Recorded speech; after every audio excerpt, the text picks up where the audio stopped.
हमें एक आदमी क्रिस दिखाया जाता है। क्रिस अपनी छुट्टियां मना रहा था, तभी ये एक लड़की से मिलता है। क्रिस और उस लड़की की नेचर सेम एक जैसी थी। दोनों की नेचर सेम मिलती जुलती थी, इसलिए दोनों एक दूसरे को पसंद करने लगते हैं। अब इस लड़की का नाम एनी था। एनी और क्रिस दोनों एक दूसरे से शादी भी कर लेते हैं। इसके बाद दोनों के 2 बच्चे होते हैं। ये दोनों अपनी लाइफ हंसी खुशी गुजार रहे थे, मगर तभी एक दिन इनके बच्चे स्कूल तो जाते हैं मगर वापस नहीं आते, क्योंकि उनकी स्कूल बस का एक्सीडेंट होता है और एक कार क्रैश में दोनों की डेथ हो जाती है, जिसके बाद इन दोनों की फैमिली बिखर कर रह जाती है। क्रिस और एनी बहुत बड़े ड्रामा में चले जाते हैं। अब दोबारा से अपनी लाइफ को नॉर्मल करना इनके लिए बहुत ज्यादा मुश्किल था। इसके बाद हमें बहुत टाइम बाद का सीन दिखाया जाता है, जहाँ पर क्रिस अपने हॉस्पिटल में काम कर रहा था और एक बच्चे की रिपोर्ट देख रहा था, और ये टाइम उस टाइम से 4 साल बाद का टाइम था। तभी इसके पास एनी की कॉल आती है। वो इससे कहती है कि आज इसके पास आर्ट पेंटिंग्स आने वाली थी जो इसने एग्जीबिशंस में लगानी थी,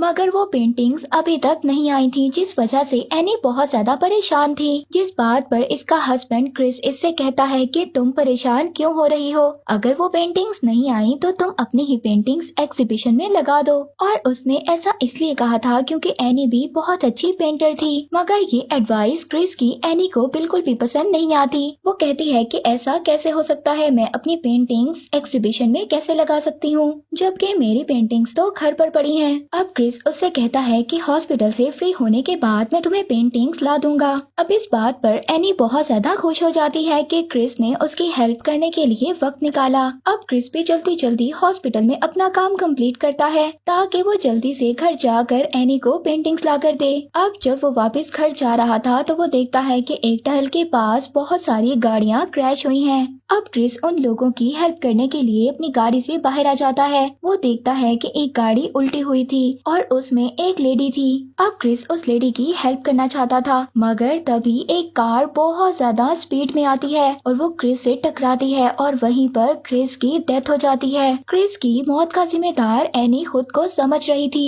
अब एनी बहुत ज्यादा टूट चुकी थी। वो सोचती है कि आज उसकी फैमिली उसके साथ नहीं है। पहले उसके बच्चों की डेथ हो गई और फिर उसके हस्बैंड की। उसके साथ कोई भी नहीं है और सबका जिम्मेदार अब वो खुद को समझ रही थी। अगर वो उस दिन अपने बच्चों को स्कूल लेने जाती तो उसके बच्चों के साथ ये सब कुछ ना होता, और आज अगर वो अपने हस्बैंड को जल्दी वापस आने का ना कहती तो उसके हस्बैंड का एक्सीडेंट ना होता। पर तभी वहाँ पर हम क्रिस को देखते हैं जो एनी के साथ है, मगर ये तो क्रिस की सोल थी जो एनी को नजर नहीं आ रही थी। क्रिस एनी से बात करने की कोशिश करता है। वो एनी को बुला रहा था, तभी एनी को कोई परछाई भी महसूस होती है। अब जो एनी को परछाई नजर आई थी वो क्रिस से कहती है कि तुम मर चुके हो और तुम्हें यहाँ से चले जाना चाहिए, मगर ये उस परछाई से कहता है कि ये कहीं पर भी नहीं जाएगा, ये एनी के साथ रहेगा। ये परछाई उसको अपना नेम एल्बर्ट बताती है। क्रिस उस परछाई से कहता है कि मैं तुम्हें क्यों नहीं देख सकता, तुम मुझे तब देख सकते हो जब तुम देखना चाहते हो।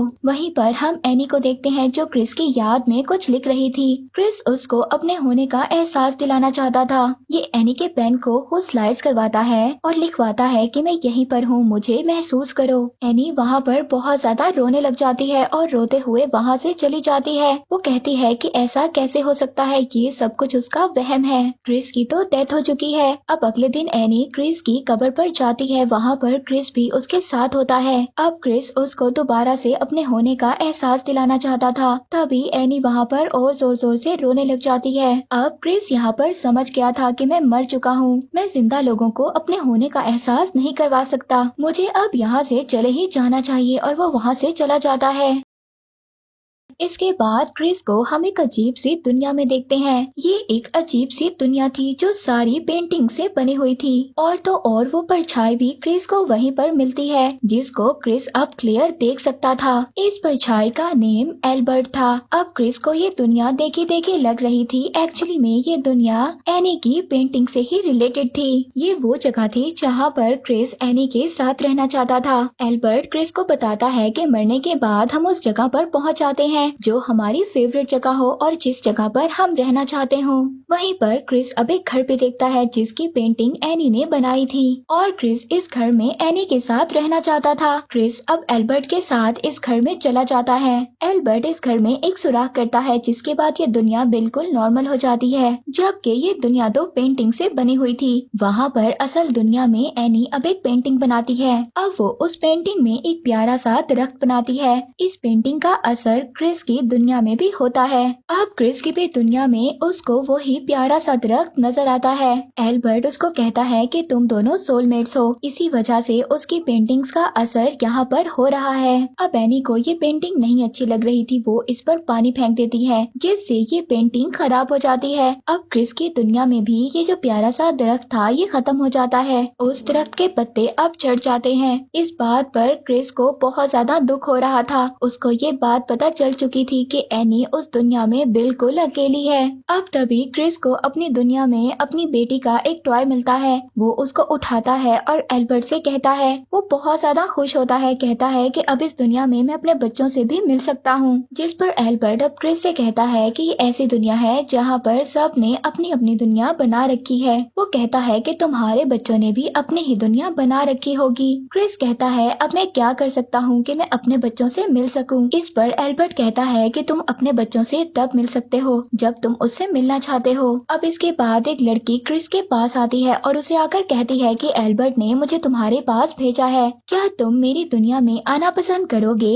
अब इस पर क्रिस मान जाता है और इस लड़की की दुनिया में चला जाता है। ये लड़की क्रिस से बहुत ज्यादा बातें कर रही थी मगर क्रिस का ध्यान इसकी बातों में था ही नहीं। इसको तो अपनी बेटी की याद आ रही थी। वो लड़की क्रिस से कहती है कि मुझे अपनी बेटी के बारे में बताओ, उसको क्या पसंद था क्या नहीं पसंद था। अब जब ये उस लड़की को अपनी बेटी के बारे में बताता है तभी इसको अपनी बेटी का हेवन हाउस याद आता है। अब इसको ये पता चलता है कि ये दुनिया तो बिल्कुल उसी हेवन हाउस जैसी है। ये लड़की क्रिस को बताती है कि एक दिन मैं अपने फादर के साथ एरोप्लेन में जा रही थी, तभी एक एयर होस्टेस जो कि एशियन थी, मेरे फादर ने देखकर उसको कहा था कि एशियन लड़कियां बहुत ज्यादा समझदार और प्यारी होती हैं और मैंने ये बात सोच ली थी कि एक ना एक दिन मैं भी इसी एयर होस्टेस के जैसी लगूंगी। अब ये बात सुनकर इसको समझ आ गया था कि ये लड़की इसकी बेटी मैरी ही है। अब जैसे ही इसको ये बात समझ आती है ये अपनी बेटी को देख सकता था। क्रिस रोते हुए अपनी बेटी को गले लगा लेता है। ये बहुत ज्यादा टाइम के बाद अपनी बेटी से मिल रहा था। इसके बाद क्रिस दोबारा से अपनी दुनिया में आ जाता है।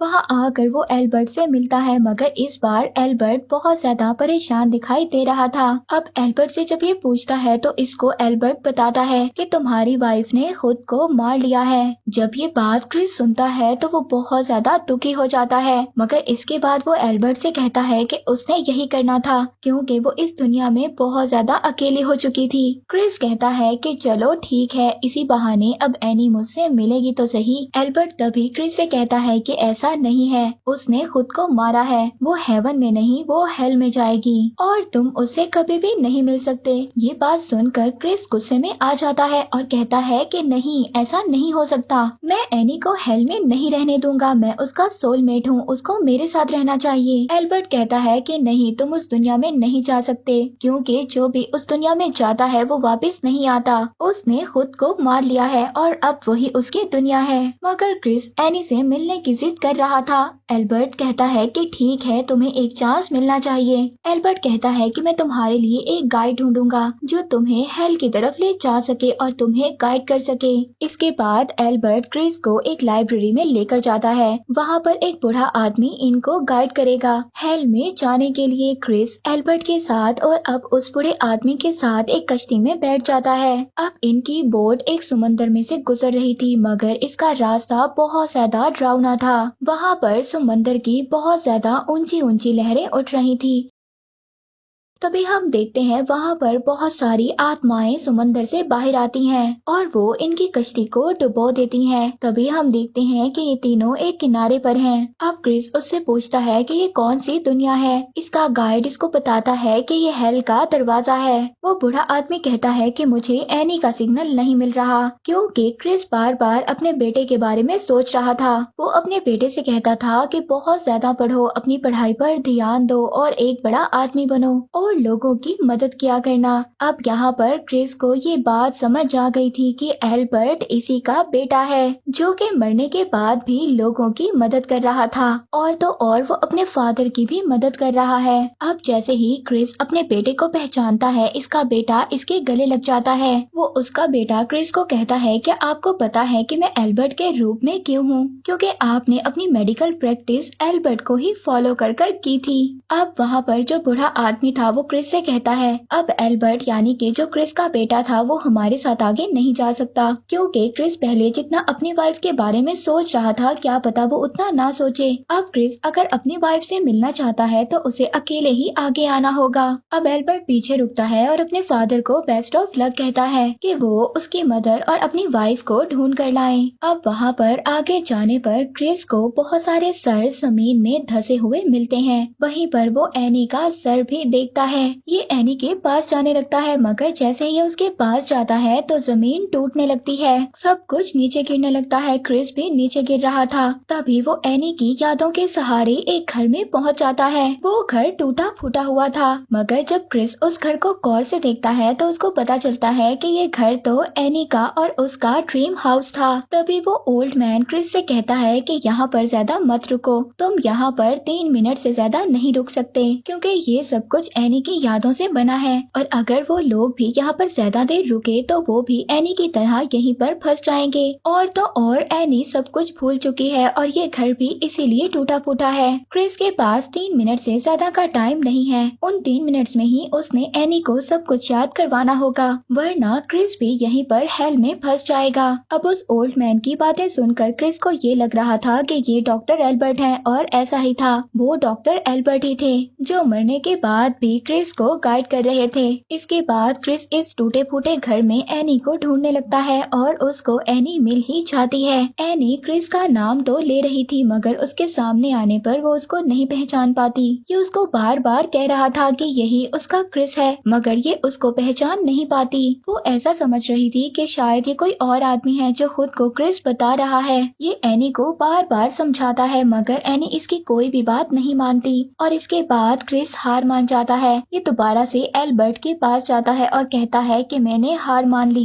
एनी मेरी बात नहीं मान रही। इस पर अब वो ओल्ड मैन एल्बर्ट उसको कहते हैं कि एक्चुअली में ये सफर एनी का नहीं बल्कि तुम्हारा था। यहाँ पर तुम्हें इसलिए लाया गया ताकि तुम ये देख सको कि ये दुनिया एनी की है, तुम्हारी नहीं, और तुम्हारी दुनिया हेवन ही है, और तुम दोनों अब एक दुनिया में नहीं रह सकते, और अब तुम्हारे लिए ये बेहतर है कि तुम जल्द से जल्द मेरे साथ हेवन में चले जाओ। क्रिस कहता है कि ठीक है, आपने ये समझ लिया कि मैंने हार मान ली, मगर आप ये नहीं समझ सके कि मैंने हार क्यों मानी। मेरी हार ऐसी है कि मैं एनी को ये याद ना दिला सका कि मैं उसका क्रिस हूँ। मैं हेवन में अब नहीं जाऊंगा और मैं भी इसी हेल में अपनी एनी के साथ रहूंगा। ये उस ओल्ड मैन से कहता है कि जाकर मेरे बच्चों से कहना कि मैं उनसे कितना ज्यादा प्यार करता हूँ। इसके बाद क्रिस एनी के पास जाता है और उसे जाकर कहता है कि तुम एक बहुत ही अच्छी वाइफ हो, तुमने हमेशा अपने बच्चों और अपने हस्बैंड का ख्याल रखा, तुम हमारे से इतना ज्यादा प्यार करती थी कि हमारे आने के बाद तुमने अपने आप को मार लिया ताकि तुम भी हमसे मिल सको।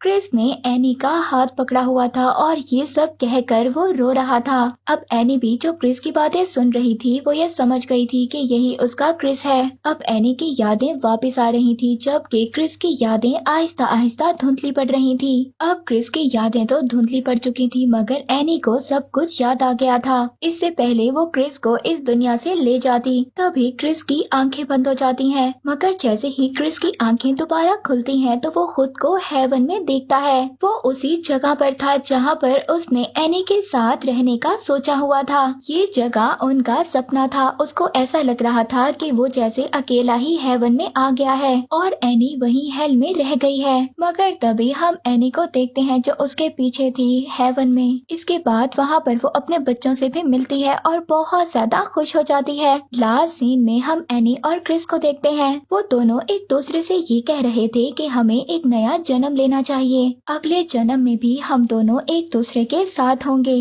और साथ ही अपनी प्यारी सी दुनिया बनाएंगे।